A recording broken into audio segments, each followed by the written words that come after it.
ಕೋಲಾರ ನಗರದ ಸಂಚಾರಿ ಪೊಲೀಸ್ ಠಾಣೆಯಲ್ಲಿ ಸಾರ್ವಜನಿಕರಿಗೆ ದಾನಿಗಳ ಸಹಾಯದಿಂದ ಉಚಿತ ಹೆಲ್ಮೆಟ್ ವಿತರಣೆಯನ್ನು ಸಂಚಾರಿ ಪೊಲೀಸರು ಮಾಡಿದರು. ಮಾಲೂರು ತಾಲೂಕಿನ ಸಮಾಜ ಸೇವಕ ಲಿಂಗಾಪುರ ಕಿಟ್ಟಣ್ಣ ಅವರು ಉಚಿತವಾಗಿ ಬೈಕ್ ಸವಾರರಿಗೆ ಹೆಲ್ಮೆಟ್ ವಿತರಿಸಿದ್ದು, ಜಿಲ್ಲಾ ಪೊಲೀಸ್ ಇಲಾಖೆಯು ಕಟ್ಟುನಿಟ್ಟಿನ ಹೆಲ್ಮೆಟ್ ಕಡ್ಡಾಯಕ್ಕೆ ಲಿಂಗಾಪುರ ಕಿಟ್ಟಣ್ಣ ಸಾಥ್ ನೀಡಿದ್ದಾರೆ. ಸಂಚಾರಿ ಪೊಲೀಸ್ ಠಾಣೆ ಮುಂಭಾಗದಲ್ಲಿ ಸಾರ್ವಜನಿಕರಿಗೆ 100ಕ್ಕೂ ಹೆಚ್ಚು ಹೆಲ್ಮೆಟ್ ಅನ್ನು ಡಿವೈಎಸ್ಪಿ ಎಂಎಚ್ ನಾಗ್ತೆ ವಿತರಿಸಿದರು. ಇನ್ನು ಕುಟುಂಬಕ್ಕೆ ಆಸರೆಯಾಗಿದ್ದ ಏಕೈಕ ಪುತ್ರನನ್ನ ಬೈಕ್ ಅಪಘಾತದಲ್ಲಿ ಕಳೆದುಕೊಂಡ ಲಿಂಗಾಪುರ ಕಿಟ್ಟಣ್ಣ ಮಗನ ಹೆಸರಿನಲ್ಲಿ ಪ್ರತಿ ವರ್ಷ ಪುಣ್ಯತಿಥಿಯೊಂದು ಹೆಲ್ಮೆಟ್ ವಿತರಣೆ, ರಕ್ತದಾನ ಶಿಬಿರ, ವಿದ್ಯಾರ್ಥಿಗಳಿಗೆ ಪುಸ್ತಕ ವಿತರಣೆ ಸೇರಿದಂತೆ ಹಲವು ಸಾಮಾಜಿಕ ಸೇವಾ ಕಾರ್ಯಕ್ರಮಗಳನ್ನು ಹಮ್ಮಿಕೊಳ್ಳುತ್ತಿದ್ದಾರೆ. 7 ವರ್ಷದಿಂದ 10,000ಕ್ಕೂ ಹೆಚ್ಚು ಹೆಲ್ಮೆಟ್ ವಿತರಿಸಿದ್ದು, ತಮ್ಮ ಮಗ ಅಂದು ಹೆಲ್ಮೆಟ್ ಹಾಕೊಂಡು ಹೋಗಿದ್ರೆ ಬದುಕ್ತಿದ್ದ.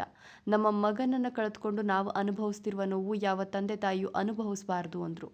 ಪ್ರತಿಯೊಬ್ಬರು ಹೆಲ್ಮೆಟ್ ಧರಿಸಿ ಚಾಲನೆ ಮಾಡಿ ಪೊಲೀಸರ ಕಾರ್ಯಕ್ಕೆ ಸಹಕಾರ ನೀಡಬೇಕು ಅಂತ ಲಿಂಗಾಪುರ ಕಿಟ್ಟಣ್ಣ ಮನವಿ ಮಾಡಿದರು. ಡಿಸೆಂಬರ್ 1ರಂದು ಹೆಲ್ಮೆಟ್ ಕಡ್ಡಾಯವಾಗಿದೆ. ರೂಲ್ಸ್ ಬ್ರೇಕ್ ಮಾಡಿದ್ರೆ ಪೊಲೀಸರು ಕ್ರಮ ಕೈಗೊಳ್ಳುವುದು ಗ್ಯಾರಂಟಿ.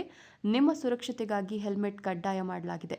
ಸಾರ್ವಜನಿಕರು ಸಹಕಾರ ನೀಡಬೇಕು ಅಂತ ಡಿವೈಎಸ್ಪಿ ಎಂಎಚ್ ನಾಗ್ತೆ ಮನವಿ ಮಾಡಿದರು.